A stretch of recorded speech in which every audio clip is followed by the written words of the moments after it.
E a palavra gloriosa, né? O tema, que tema forte, né, irmãos? Um posicionamento, um milagre.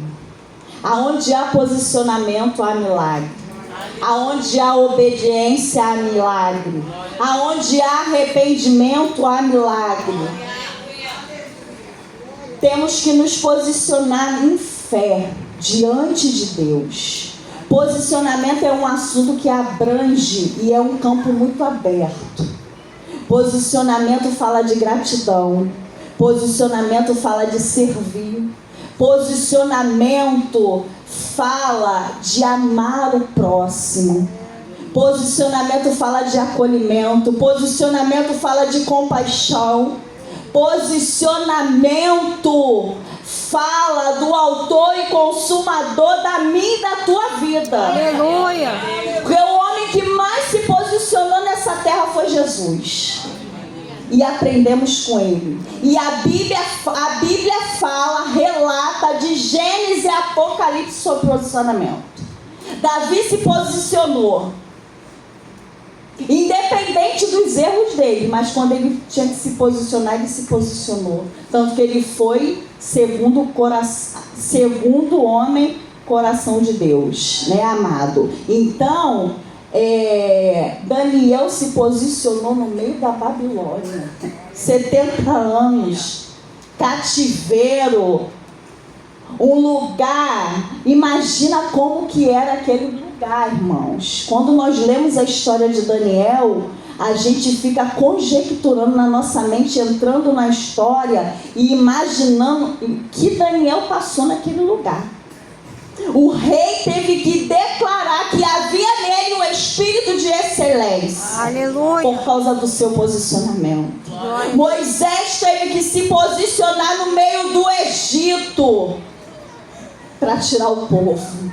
Teve que ter um milagre. Mas antes do milagre teve que ter um posicionamento. E como estamos nos posicionando diante da presença daquele que tudo pode e tudo faz na nossa vida? Isso é muito forte, irmãos. Isso é muito forte. Porque para Deus dar livramento a mim, a minha casa, a você e a sua casa, depende do nosso posicionamento. Como estamos nos comportando diante da presença do Senhor? Essa mulher ela precisava de uma cura e uma libertação. Conjecturo eu, palavras minhas, né? Que ela chegou num dia como esse, sentou no cantinho, não queria assunto com ninguém, não queria falar com ninguém. Ela sentou no cantinho, no último banco daquela sinagoga. Mas Jesus a enxergou. Ela não precisou ir até Jesus. Ela não precisou direcionar o mestre. Ele a enxergou e foi até ela. Ele sabia do problema dela. Se a gente for olhar na anatomia humana, eu estou estudando na área da medicina, se a gente for olhar na anatomia humana, essa mulher, podemos dizer, por ela andar encurvada, ela tinha um problema na coluna, na cervical, na tórax. A probabilidade dela ter nas duas áreas da coluna dela, porque a coluna é dividida em 5 partes. Ela tinha um problema na cervical e na tórax, para ela andar encurvada. Mas a Bíblia relata que ela tinha um espírito de enfermidade. Porque Satanás, ele usa aquilo, ele entra onde é a nossa vulnerabilidade. A vulnerabilidade dela era na deficiência que ela tinha. E é ali que ele entrava, para cada vez mais encurvá-la. E com isso vinha o quê? O espírito de depressão, o espírito de opressão. Ele atacava as emoções, ele atacava o psicológico. E cada vez mais ela se encurvava. curvava. Cada vez mais ela se prostrava mais diante de Satanás. Porque quanto mais peso ele botava, mais ela caía. Quanto mais peso ele botava, quanto mais ela pressionava, mais ela caía. E quantos de nós de vez em quando estamos assim? Estou falando de mim também, irmãos. A palavra corta para mim primeiro. Quantos de nós estamos assim? Quantos de nós saímos da nossa casa? Muitas das vezes a gente vem, é o Espírito Santo que nos traz, irmãos. É Ele que nos traz. Você não veio porque você quis, não. Quem te trouxe foi Ele. Ele que botou o desejo no teu coração de você estar nessa manhã aqui. E com essa mulher não foi diferente. Ela precisava naquele dia, naquele momento, estar naquela sinagoga. Aleluia. E Jesus, quando ele fala para ele: mulher, está livre da tua enfermidade. E ela se pôs de pé, levantou as mãos e imediatamente ela se endireitou. Aleluia. Ao mesmo tempo ela foi curada e foi liberta. Aleluia. Ao mesmo tempo. O milagre foi duplo. Aleluia. Jesus curou, Jesus libertou. Jesus já foi fazendo um raio-x, porque só Ele tem o poder, esse poder na nossa vida. A partir do momento que nós levantamos a nossa mão, nós não devemos ser o mesmo. Não temos que aceitar nenhum decreto, nenhuma sentença do inferno, porque nós temos que ser novas criaturas. É difícil? É. Servir a Deus é fácil? Não. Não é. Não é um mar de rosas. É luta mesmo, é guerra mesmo, é confronto mesmo, é conflito, é tete a tete com o adversário todo dia. É desse jeito, irmãos. Não é mar de flores, porque Ele não nos garante que seria fácil. Mas Ele nos dá a certeza dentro da sua palavra que vale a pena. Aleluia. Vale a pena servir a Jesus.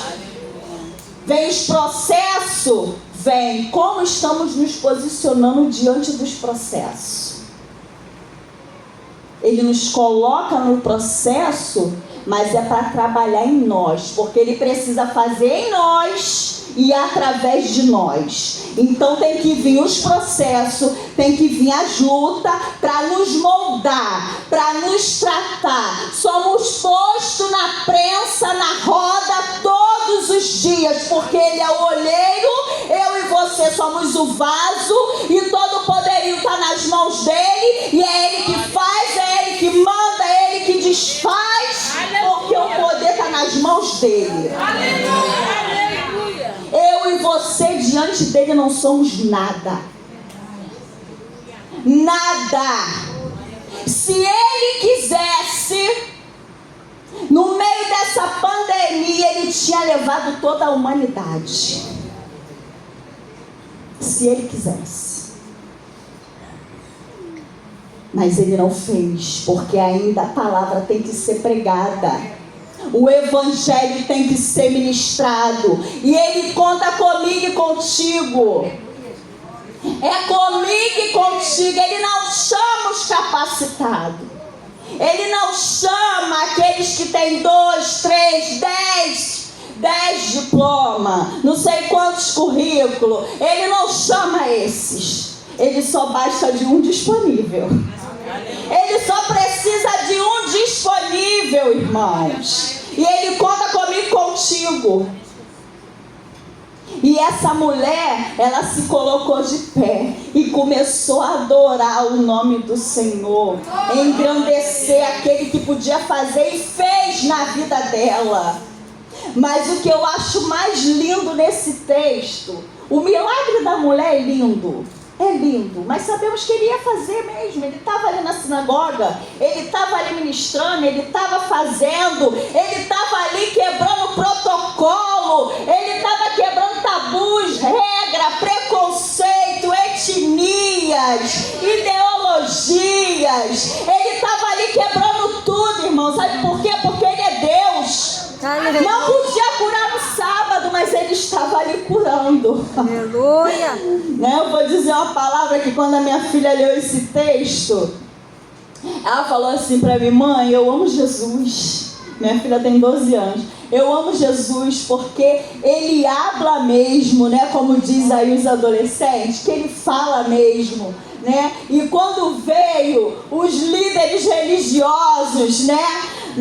Os de patamar, né? Os grandão, os donos da lei, os doutorados, os mestrados, e veio questionar com ele, indignado, o porquê ele estava curando naquele dia, porquê ele estava ensinando naquele dia, porque ele já tinha 6 dias para fazer isso, e naquele dia não era para ele fazer. Mas o que ele fala? Hipócritas. Se você tiver daqui beber e de comer para os teus bois, você não vai dar, para o teu jumento.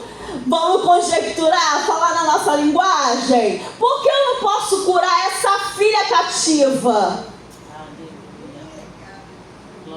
Coisa linda, né, irmã?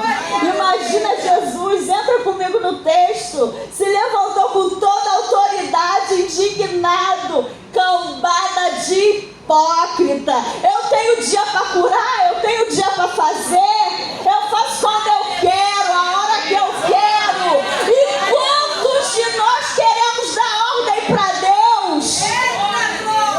Muitas das vezes nas nossas orações, Senhor, faz assim, Senhor, faz assado, Senhor, é desse jeito, eu quero assim, eu quero assado. Aí ele nos aperta mais um pouquinho, é do jeito que eu quero, é como eu quero, porque quem manda sou eu. Seja tu dependente de mim.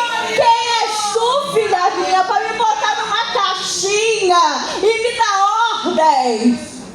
Muitas das vezes queremos limitar o poder do nosso Deus. Muitas das vezes queremos dar ordem em Deus. Muitas das vezes queremos botar o olheiro na roda e sentar na cadeira do olheiro. Meu Deus. Mas o Senhor é aquele que nos amassa mesmo, nos pisa mesmo, porque Ele é Deus, Ele faz como lhe apraz. Aleluia. Na minha e na tua vida. E quando chegamos nos últimos versículos, que ele pergunta, né, Satanás trazia presa há 18 anos, né, aquela mulher no cativeiro. Quando ele faz essa pergunta para os religiosos, por que motivo não se devia livrar deste cativeiro? E logo depois ele fala, né, o Senhor fala que chama ela de filha de Abraão. Se você vê no início do texto, né, fala aqui que andava encurvada. Ele não chama ela de filha, o texto não chama de filha, não fala nada, né? Mas quando chega aqui, filha de Abraão, o que eu entendo com isso? Aqui ela já tinha sido curada e liberta. Quando chega aqui, a identidade dela foi recuperada. Aleluia! A identidade dela aqui nesse versículo foi recuperada, já estava recuperada. Ele estava falando para aqueles religiosos. Há poucos minutos ela era uma cativa. Ela era uma desprezível. Não podia olhar só para o alto, ver ninguém. Ela só podia olhar para o chão. Mas agora a identidade dela foi recuperada. Ela sabe quem ela é. Ela saiu daquela sinagoga sabendo quem ela era em Deus. Não era sabendo quem ela era naquela cidade. identidade. Ela era sabendo quem ela era em Deus. Porque é fácil a gente saber quem nós somos nesse plano terreno. Quem nós somos nesse plano terreno. A sua identidade. A sua identidade no plano terreno. Agora, você saber quem você é em Deus, isso requer tempo. Isso requer maturidade. Isso requer posicionamento. Há 4 anos atrás, eu poderia dizer que eu não sabia quem eu era em Deus. Mas hoje eu sei quem eu sou em Deus. Aleluia. Eu sei quem eu sou em Deus. E não tem Satanás que se levanta e diga o contrário. E que cada um aqui nessa manhã saia daqui sabendo quem você é em Deus. Quem você é em Deus. Não deixa ele distorcer a sua identidade diante do teu Deus. Não deixa. Não deixa, porque ele tem mania de fazer isso. Saia daqui sabendo que você é uma filha e um filho do Deus Altíssimo. Essa é a sua filiação. Satanás, ele tenta o tempo todo distorcer a nossa identidade, para nos envergonhar, para nos deixar assim, ó. Igual essa mulher chegou nessa sinagoga, mas ela saiu de cabeça erguida. Ela saiu sabendo quem ela era. Ela saiu curada. Ela saiu liberta. E que nessa manhã possamos ficar com essa palavra. Saber quem somos em Deus. Nos posicionar. Porque o teu milagre depende do seu posicionamento. A coisa de 2 meses, 1 mês e pouco, vai fazer 2 meses atrás, eu vou falar esse pequeno testemunho, vou ser bem breve, que a hora está avançada, para você ver a importância do posicionamento. Eu moro numa comunidade, de prédio, eu moro no térreo, no primeiro andar. Algumas pessoas já sabem disso. E eu e a minha família sofremos muitos ataques, porque no meu prédio a única família cristã é a minha. Então a gente sofre muito. Eu moro ali o tempo que eu tenho. Só no prédio que eu moro há 21 anos, que é a idade do meu filho. E ali, tem vários vizinhos que nos afrontam muito. Quantas vezes já bateram no meu portão me afrontando, já quase me bateram. Um vizinho que cisma que quer fazer uma garagem colado no meu muro. E já teve, muitas das vezes eu precisei me posicionar, Uma vez eu falei para ele: você pode falar o que você quiser, você pode me xingar, você pode falar o que você quiser, você só não pode botar a mão em mim. Porque se você botar a mão em mim, vai dar ruim para você.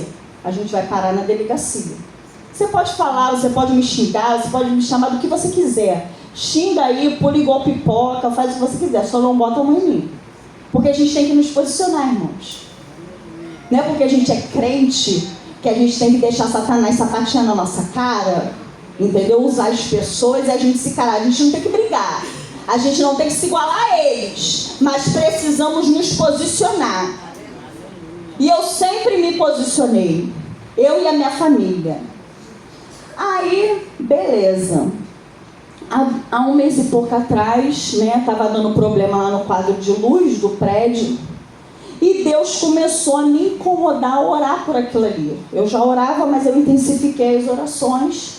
Acordava de madrugada e eu fiquei mais de 1 semana, irmão, sem dormir direito, acordando de 1 em 1 hora. Minha filha sonhou com incêndio, E Deus estava mostrando. Eu acordava de madrugada, eu botava a mão na minha porta, e por eu morar no térreo, a minha porta era muito perto do quadro de luz, muito perto. Um domingo, uma madrugada de domingo para segunda, eu fui deitar, era meia-noite, que eu fico esperando, a hora, tem dia que eu consigo esperar a hora para orar. Aí fui deitar, fui pro quarto meia-noite, meu filho e minha filha estavam acordados, foi esse período de férias. Aí eu fui pro joelho, orei, deitei e continuei orando. Aí a luz acabou. Ficou tudo no escuro. Mas eu não escutei barulho nenhum. Aí eu ia levantar, mas continuei deitada. Daqui a pouco minha filha desesperada na porta. Mãe, levanta, mãe, tá pegando fogo. Irmãos, eu dei um pulo da cama. Ele acordou, meu esposo acordou atrás de mim, saímos do quarto, né? Eu não fui nem no olho mágico. E a minha chave sempre fica nos mesmos lugares. Todas as chaves eu boto sempre juntas em cima do meu rack. Eu fui ele só falou assim pra mim: sai com as crianças. Eu falei: você? Eu passei a mão assim numa chave e minha filha na porta desesperada começou a dar uma crise nela de ansiedade. Ela ficou em pânico, irmãos. E eu abri a porta. Quando eu abri a porta, ela já pegou a nossa cachorrinha, que eu tenho uma Shih Tzu. Ela foi pro portão, que eu tenho um portão de garagem que dá pra rua, pra estrada da Água Branca. E ele na porta. E eu: Diogo, vambora. E meu filho tentando pegar alguma coisa. Aí meu filho falou assim: mãe, o que eu pego? Aí eu falei pra ele assim: pega a pasta de documento, que é o principal, né? Pega a pasta de documento que você puder pegar de roupa. E eu falei pra ele, comecei a gritar pra ele: tira o carro da garagem. Aí abriu o portão, nós saímos e ele dentro do apartamento. E ele, antes de eu sair, ele falou assim, eu falei: vambora. Ele falou assim: não, eu vou ficar. Eu falei: você vai ficar aí fazendo o quê? Aí ele falou assim: os moradores estão encurralados aqui. Irmãos, o meu prédio tem 20 moradores contando comigo. 20 famílias. Os moradores desceram e não tinha como sair. E nem como subir. Ficou todo mundo encurralado. A única saída que tinha era do meu apartamento. Porque dava para a rua, o meu portão dava para a rua. Se ele não abre, 19 famílias iam morrer. Entre quem gostava de mim e quem não gostava de mim, estavam tudo ali. Ele falou só assim: sai com as crianças. E ele ficou. Irmãos, eu saí por aquele portão diante de Deus. No domingo aqui no culto, a palavra foi pregada em João, que dizia da paz.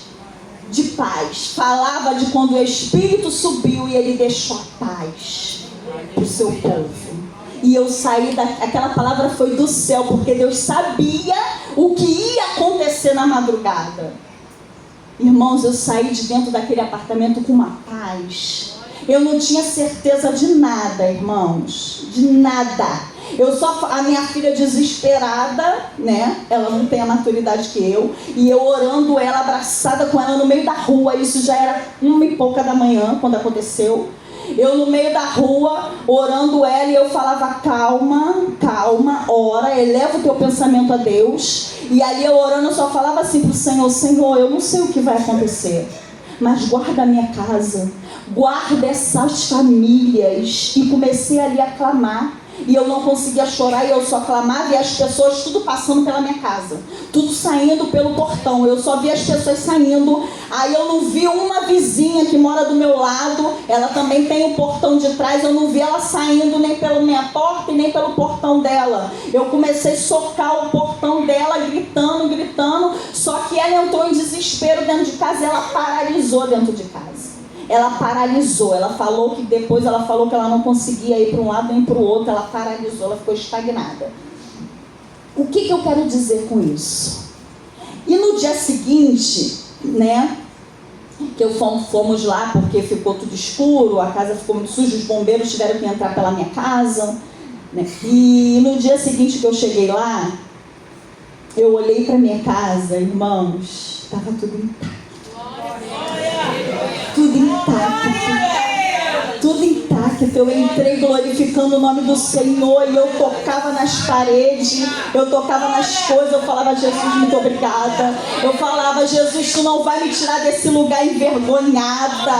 Tu não vai me tirar desse lugar envergonhada. Mas o mais interessante, irmãos, ele não deixa você enganado. Quando tu está na posição, irmão, não adianta. Isso foi no domingo. Na quinta-feira, eu sentada em uma dessas cadeiras, o pregador foi até o presbítero Tavinho, Otávio. Ele pregou aqui sobre Isaías 61. Eu não esqueço a palavra.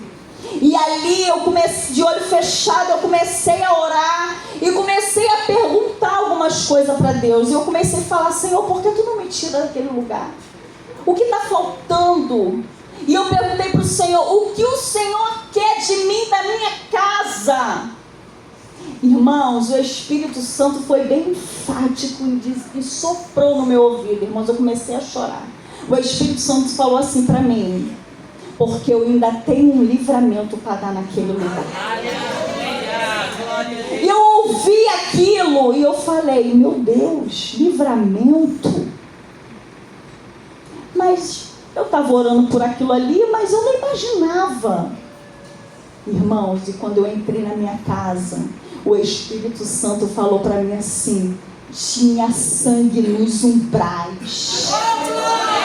Tinha sangue nos umbrais. E o Espírito Santo ali começou a palestrar comigo. E ele falou: o meu filho ficou porque ele tinha que botar todo mundo na arca. As cobras tinham que estar na arca. Meu Deus! Aquele que fala mal da minha casa tinha que estar na arca.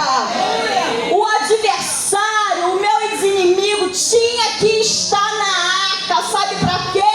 Para ver o poder do Deus que eu sirvo. Aí eu pergunto a você: se a minha casa não estivesse posicionada, eu tinha tido esse livramento? Irmãos, o meu esposo no dia seguinte falou que o fogo e a fumaça fazia como um redemoinho. Ele viu o sobrenatural de Deus na minha porta. A fumaça não entrou na minha casa. Irmãos, o prédio estava tomado de fumaça. A fumaça não entrou. Não ficou um cheiro de incêndio, de fogo, de fumaça na minha casa. Eu tenho os vídeos. O vídeo, todas as portas ficaram escuras, as paredes, por causa da fumaça, do fogo. A minha porta, irmãos, de madeira, ficou intacta. No azulejo que tem em volta da porta, como se fosse um quadrado assim, irmãos. Quando eu olhei, mais uma vez o Espírito Santo falou: tinha sangue nos umbrais. Está vendo a importância de você estar aqui orando? Pedindo ao Senhor para passar com o sangue nos umbrais da tua porta. Não é maluquice não. Não é fanatismo não. Deixa achar que tu é maluca. Sou uma maluca mesmo. Porque ele usa os loucos para confundir os sábios. Nós somos loucas sim, sabe por quê? Por Jesus. E teve livramento na minha casa. Se eu e a minha casa não tivesse posicionado, ia ter livramento? Fala a verdade, irmão. Não ia. Não ia. E as cobras teve que engolir o Deus que eu sirvo. Teve que engolir, teve que saber quem Ele é. Teve que saber. Nesse dia que eu voltei para limpar a minha casa, que eu saí, tinha duas na rua, na outra calçada. Quando me viram saindo com meu filho, ficaram olhando e cochichando. Aí eu falei pro meu filho ali: tem que ver o poder do meu Deus. Aleluia. Tem que ver, tem que saber. Tem que saber quem é Ele. Não é quem é na carne não, porque eu não sou nada, irmãos. Eu não sou nada. Se Deus quisesse, eu não tivesse na posição, o meu apartamento tinha lambido, irmão. A probabilidade de eu sair dali com a roupa do corpo era grande. Era grande. E Deus não me desamparou. Aleluia. Não me desamparou. Eu tive que ficar 5 dias fora da minha casa. Mas eu tive abrigo. Eu tive abrigo. Eu tive acolhimento. Hoje eu posso falar que eu não tenho uma igreja, eu tenho uma família. Eu tenho uma família. A ADVEC é uma família para mim. A ADVEC Bangu é uma família para mim. Eu fui acolhida, eu fui socorrida. Eu tive casa para me ficar de parente. De irmãos. De irmãos. Deus é lindo, irmãos. Como não amar esse Deus? Como não amar esse Deus, irmãos? E eu sei que a minha saída daquele lugar está muito próxima. Porque só foi um sinal. Só foi um sinal que Ele está fazendo. Aleluia. E na sua vida não é diferente. Se posicione. Vale a pena. O milagre chega. Ele faz. Ele faz, irmãos. Mas se posicione. Esteja na brecha. Se coloca na brecha. Dói. Sangra. Mas vale a pena. Aleluia. Vale a pena, porque o propósito não é esse. O propósito não é isso aqui. O propósito é o céu. O propósito é o céu. Não venda a sua vinha. Não troque por um prato de lentilha. Não venda a sua vinha. Fique na posição que Deus quer. E as palmas louva esse Deus Todo-Poderoso.